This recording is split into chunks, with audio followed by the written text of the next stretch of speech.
Au nom du Père et du Fils et du Saint-Esprit. Amen.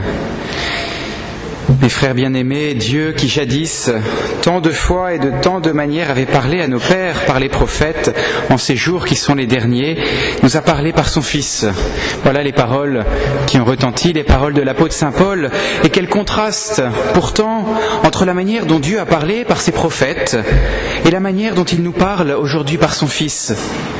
Quelle différence entre l'époque où il a parlé du milieu du tonnerre à Moïse sur le mont Sinaï, celle où il a harangué son peuple par la bouche de ses prophètes, Isaïe ou Jérémie, et le moment que nous revivons aujourd'hui, que nous revivons à chaque fête de Noël, moment où Dieu nous a parlé de manière si discrète, au milieu de la nuit, par les cris d'un nouveau-né.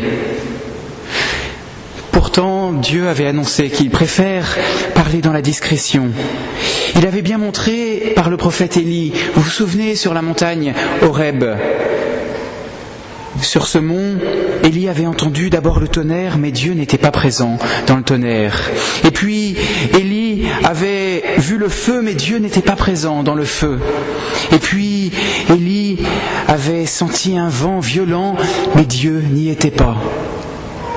Et puis, Élie avait senti comme le bruissement d'une brise légère, et Dieu y était. Quand Dieu se manifeste, c'est toujours dans le calme, pour nous forcer à écouter davantage, à tendre l'oreille. Alors, aujourd'hui, tendons l'oreille. Essayons d'écouter ce que Dieu nous dit. Tendons l'oreille pour entendre ce que dit son Fils. Qu'entendons-nous ? Rien. Aujourd'hui, le Fils ne dit rien. Nous n'entendons rien parce que l'enfant Jésus, aujourd'hui, ne dit rien. En ces jours qui sont ces derniers, Dieu qui a parlé par son Fils ne dit rien. Dieu se fait homme pour parler et il commence par se taire.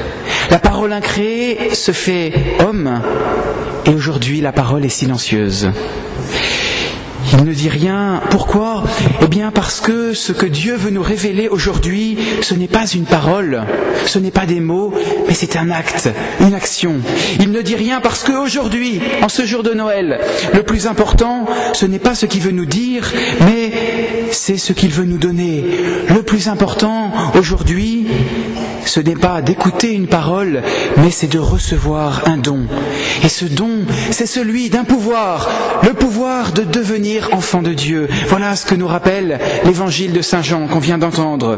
Aujourd'hui, le Fils nous donne le pouvoir de devenir enfant de Dieu. Le Fils ne parle pas à Noël, mais dans son silence, il nous offre ce qu'il y a de plus précieux. Il nous fait un cadeau silencieux, mais absolument incroyable.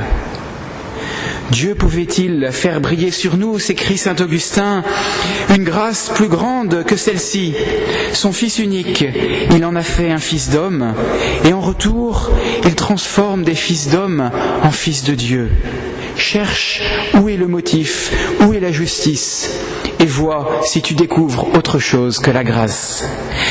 Gratuitement, sans aucun autre motif que le désir de nous rendre heureux, Dieu nous redonne aujourd'hui le pouvoir qui avait été perdu par la faute d'Adam au moment du péché originel. Depuis ce jour, on peut imaginer Dieu se lamentant d'une certaine manière, se lamentant de ne plus pouvoir avoir une relation de père à enfant avec chacune de ces créatures humaines. Dieu qui a créé Adam, Ève, chacun d'entre vous, vous, moi, pour nous dire « Tu es mon enfant bien-aimé, je me plais à habiter dans ton âme », constatait l'échec dramatique de ce plan. Aucun homme, aucun, même pas le roi David, même pas Abraham, même pas Moïse, aucun homme, même pas Saint Jean-Baptiste ne répondait à ce plan de Dieu de pouvoir habiter dans nos âmes. Aucun homme n'était véritablement son enfant. Évidemment, Dieu n'a jamais arrêté de nous aimer. Ce n'est pas parce que nous étions plus ses enfants qu'il ne nous aimait pas, mais il ne pouvait pas vivre dans notre intimité. Il ne pouvait pas vivre en nous, au plus profond de nous-mêmes, habiter notre cœur par la grâce. Eh bien, tout cela a changé à Noël. Tout cela a changé il y a 2000 ans.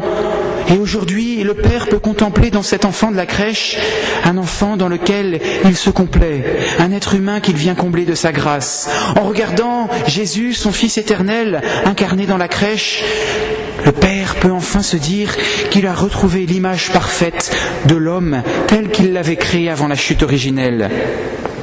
Par le Christ, il peut maintenant le dire de chacun d'entre nous. Il a dit à son Fils, « Tu es mon Fils bien-aimé en qui j'ai mis toutes mes complaisances ». Ce Fils éternel, eh bien maintenant, il peut le dire à chacun d'entre vous, à nouveau, « Tu es mon Fils bien-aimé en qui j'ai mis toutes mes complaisances ». Voilà le don qui nous est fait en ce jour de Noël, don silencieux, mais don qui doit chambouler toute notre vie, qui transforme radicalement le cours de l'histoire humaine. Saint François d'Assise préférait à toutes les fêtes, celle de Noël. Et vous savez que c'est lui qui a été l'instigateur de cette dévotion à la crèche. Il aimait particulièrement Noël. Pourquoi ? Parce que, disait-il, dans les autres fêtes aussi s'opère notre salut, mais du jour où le Sauveur naissait, il devenait certain que nous serions sauvés. C'est cette certitude, mes frères bien-aimés, qui doit nous réjouir aujourd'hui. La certitude que nous avons le pouvoir de redevenir enfants de Dieu, enfants chéris du Père, enfants bien-aimés en qui il met tout son amour. Cette relation du Christ à son Père est possible pour nous depuis ce jour béni de la naissance dans la chair du Fils éternel de Dieu. Elle est possible, nous dit l'évangile de Saint Jean, à une condition.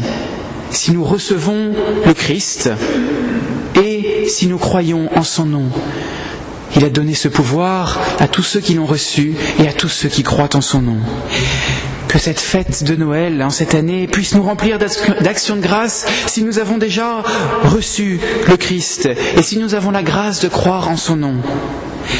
Que cette fête de Noël soit l'occasion pour nous de recevoir aujourd'hui le Christ dans notre âme, dans notre cœur, et de croire en son nom, si nous doutons encore, si nous n'avons pas fait ce pas de la foi qui change toute une existence.